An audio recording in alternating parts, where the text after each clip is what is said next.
My pleasure. Just really quick. Don't need it for this one. We're just going. Rolling?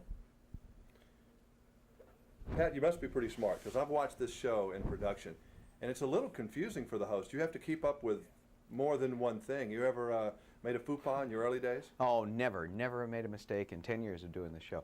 It is a little bit like being a traffic cop out there, and I guess the trick to doing this show or any game show is kind of looking like you're just out there having fun playing a game while all these little things are going on around you. Yeah, every now and then a little goof, you miss a cue or you give a wrong dollar amount, but you hope that you have enough wherewithal to just kind of ad-lib your way around it and not have to stop tape and all that kind of stuff. Usually it works out. I mean, it's misleading. So, I mean, yeah, I watched the show at home many times. I said, this looks pretty simple. Yeah. And then you come to watch this thing, and there's a whole lot going on, and it's really much harder than it looks. Yeah, I mean, it's all relative. I mean, I think unloading trucks is probably harder than hosting a game show in some ways. But I guess the best compliment you can get is just having some guy walk up and go, hey, I could do that, you know, because you shouldn't look like you're working hard out there. I mean, you should just be look as if you're having fun and playing a game so that people at home can do the same thing. Is it kind of fun for you to watch these international hosts that are patterned after your and Vanna's performances on the American version? Yeah, I guess. I haven't really sat down and spoken to any of them to know whether they actually saw tapes or anything like that. And I haven't seen tapes of their shows, so I don't know how closely patterned they are.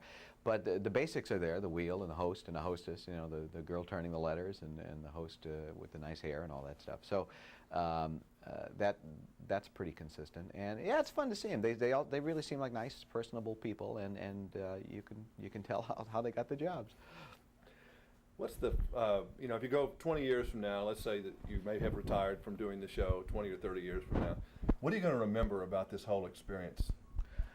Well, do you mean this weekend? No, 30 years from now, when, you know, the whole Wheel of Fortune episode chapter in your life. Well, it's going to be, we're so close to it now, I mean, we sort of understand the impact it's had on television, but I think in retrospect we'll even be more amazed at the immense popularity of it. I mean, it's hard to describe, and in these fragmented times where television is changing so much and there's so many viewing alternatives, to still be the 1,000-pound gorilla on the block is amazing after all these years.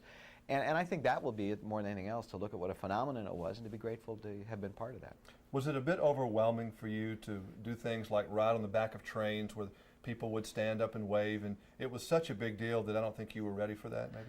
Well, it's always, you know, when you're in a studio doing a show, I feel the same doing a show in the studio as I did at my first TV job. It's a studio, there are cameras, and you don't have a sense of the enormity of it until you do get out and see the people who live the thing every day and watch it every day, and to whom you are such an important part of their lives, people you don't even know.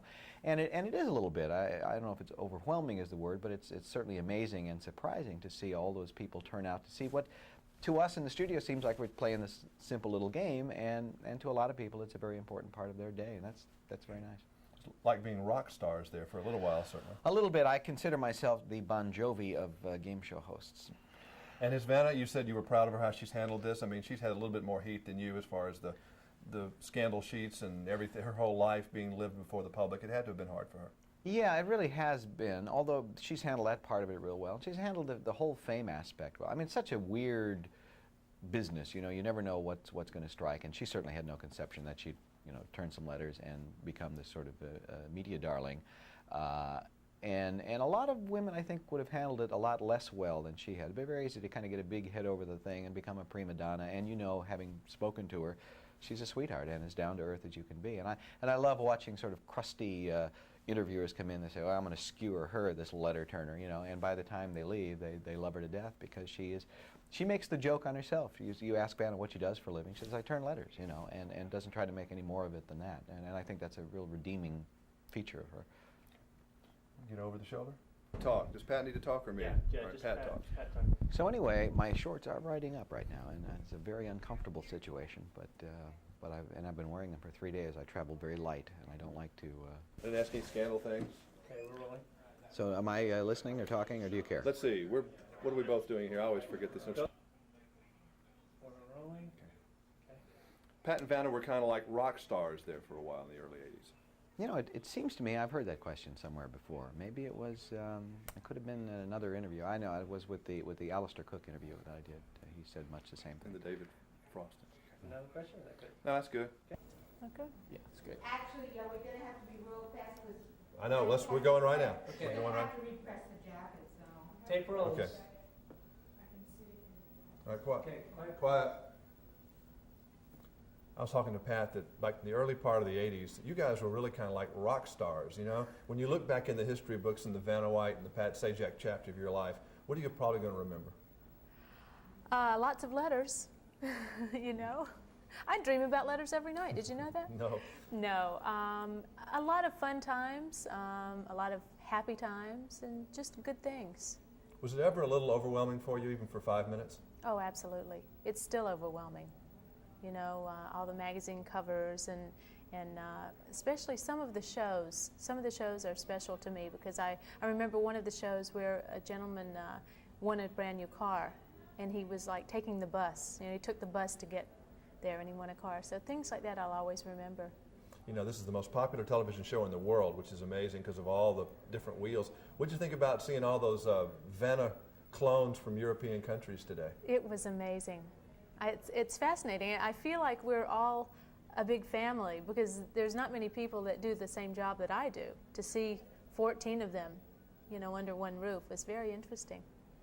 I know, it's just, the whole thing is really, it kind of boggles the mind. And I'm sure that you, when you're turning the letters, it doesn't, you know, it's just a job, but it really is out there, and there's people are serious about this show in the hinterlands of America. Oh, I know. It's fascinating. I can't imagine. I mean, you know, I'm here, I turn the letters, and I know that it happens in other countries too, but to see all of them here and meet them and talk to them, it's fun. Have you ever made a big boo-boo out there? You know, we would never see it, but I mean, have you ever screwed up? As far as turning the letters, no, but I have fallen on my face once. Right, flat down. The guy won the car, though. That was the most important thing. So Vanna even makes a mistake too. Once in a while. Vanna falls down sometimes. She slips, she falls. I'm worried about you being late, so let's go ahead and let her go, and if we get a chance to step out on set or something, we'll You do sure? that while we're shooting. Okay, darling? Okay, I'm gonna okay. get you pressed. I don't want Dick Carson after me. Need any makeup before we start? You need some makeup? Darling, you don't need a thing. Don't change. The guy next to you needs some makeup. All right.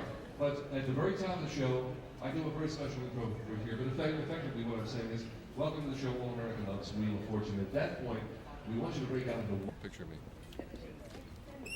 01, VTR 92991. The show will be seen 10/28/91.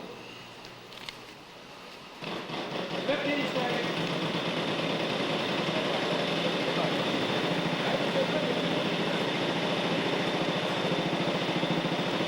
Five, four, three, two. Go, Susan.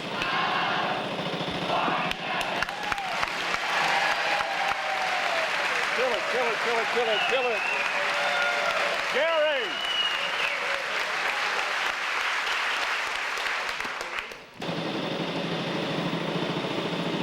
Five, four, three, two.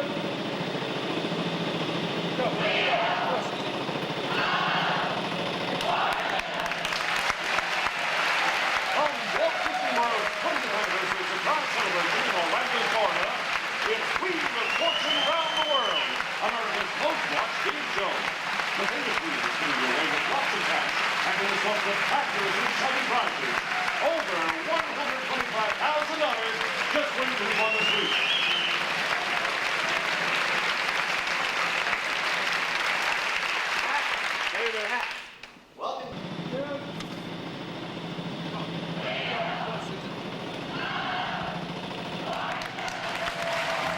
From Walt Disney World's 20th anniversary surprise celebration in Orlando, Florida, it's Wheel of Fortune Round the World, America's most watched game show. The famous wheel is spinning your way with lots of cash and an assortment of fabulous and exciting prizes. Over $174,000 just waiting to be won this week. And now, here are your host and hostess, Pat Sajak and Vanna White.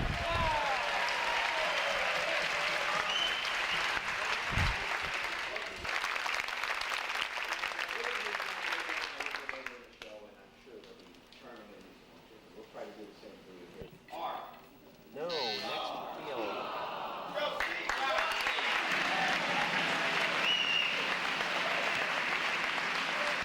It's good. Here we go, Steve.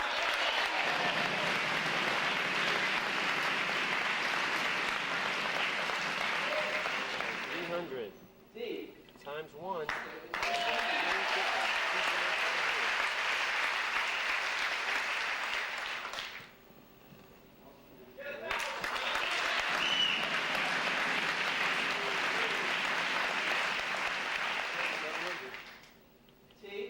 Times 1. You